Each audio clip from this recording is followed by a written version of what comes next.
लोकसभा चुनाव को लेकर सचिन पायलट से मुलाकात करने के तुरंत बाद लिया बड़ा फैसला। नरेश मीणा ने सचिन पायलट से मुलाकात के बाद दौसा से अपना निर्दलीय नामांकन लिया वापस। नरेश मीणा के नामांकन वापस लेने से अब दौसा में कांग्रेस की मुरारीलाल मीणा की हो सकती है एक तरफा जीत।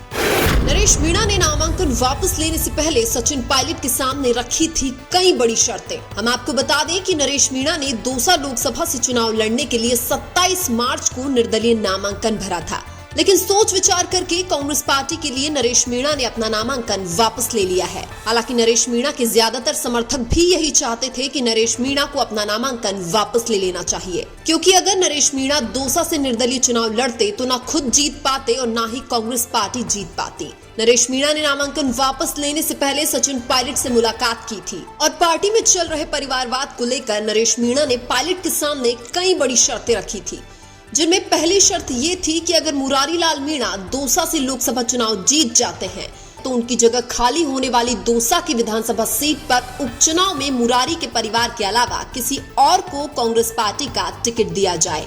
यही शर्त नरेश ने हरीश के लिए भी रखी है कि अगर हरीश टोक सवाई माधोपुर से सांसद बन जाते हैं तो उनकी जगह खाली होने वाली देवली उनियारा विधानसभा सीट पर उपचुनाव में हरीश के परिवार के अलावा किसी और को कांग्रेस पार्टी का टिकट दिया जाए। नरेश ने ये भी कहा कि मुझे टिकट मत दो, लेकिन इनके परिवार के अलावा पार्टी के किसी और कार्यकर्ता को टिकट दो। अब सवाल ये है कि नरेश मीणा इनके परिवार से टिकट देने का विरोध क्यों कर रहे हैं। तो हम आपको बता दें कि अगर मुरारीलाल मीणा सांसद बने तो ये पूरी संभावना है कि उपचुनाव में उनकी बेटी निहारिका ही कांग्रेस से चुनाव लड़ेगी। वहीं दूसरी तरफ अगर हरीश मीणा सांसद बने तो चुनाव में उनके भाई नमो नारायण मीणा के चुनाव लड़ने की पूरी संभावना है। अब नरेश मीणा का ये कहना है कि अगर पार्टी में हर बार एक ही परिवार के लोगों को टिकट दिया गया तो मेरे जैसे गरीब किसान के बेटों को राजनीति में आगे आने का मौका कभी नहीं मिलेगा, क्योंकि अगर 2023 की विधानसभा चुनाव में कांग्रेस पार्टी नरेश मीणा को छबड़ा विधानसभा से टिकट दे देती तो नरेश मीणा भी आज विधायक बनकर विधानसभा में जनता के मुद्दे उठा रहे होते,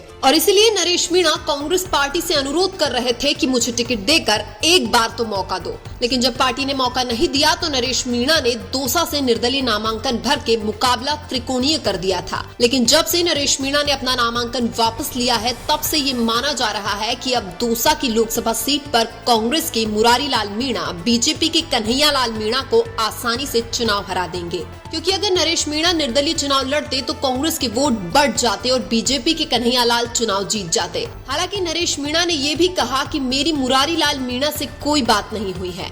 नरेश मीणा ने कहा कि मेरी सिर्फ और सिर्फ सचिन पायलट साहब से मुलाकात हुई है। नरेश मीणा ने आगे ये भी कहा कि अब मैं कोटा जाकर कांग्रेस के प्रहलाद गुंजल का प्रचार करूंगा, क्योंकि जब मेरी पत्नी 2010 में जिला परिषद का चुनाव लड़ी थी तो गुंजल साहब मेरी पत्नी का प्रचार करने गए थे और इसीलिए मेरी पत्नी उस वक्त बहुत बड़े अंतर से चुनाव जीती थी। इसलिए गुंजल साहब का मेरे ऊपर एहसान है जिसको मैं चुकाना चाहता हूँ। हालांकि नरेश मीणा ने यह भी कहा कि अगर पार्टी मुझे दौसा में मुरारीलाल का प्रचार करने का आदेश देती है तो मैं जी जान से मुरारीलाल जी का प्रचार करके दौसा की सीट कांग्रेस को जिताने में पूरा सहयोग करूंगा। हालांकि नरेश मीणा को सचिन पायलट ने आगे की राजनीति को लेकर क्या आश्वासन दिया है इसकी कोई भी जानकारी अभी नहीं आई है, लेकिन ये माना जा रहा है कि अगर मुरारीलाल और हरीश मीणा में कोई भी चुनाव जीतता है तो उनकी जगह नरेश मीणा को उपचुनाव में टिकट दिए जाने का आश्वासन दिया गया होगा। और नरेश मीणा एक युवा नेता है जिनको अगर पार्टी उपचुनाव में भी मौका देती है तो नरेश मीणा दौसा और देवली उनियारा दोनों जगह से सीट निकाल सकते हैं। हालांकि नरेश मीणा ने खुद ऐसी कोई भी मांग नहीं रखी है,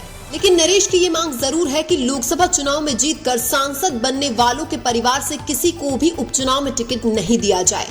लेकिन आपको क्या लगता है, नरेश मीणा ने दौसा से नामांकन वापस लेकर सही किया है या गलत? कमेंट करके जरूर बताइए। वीडियो अच्छा लगा तो लाइक कीजिए और हमारे चैनल मीणा की आवाज को सब्सक्राइब कीजिए। धन्यवाद।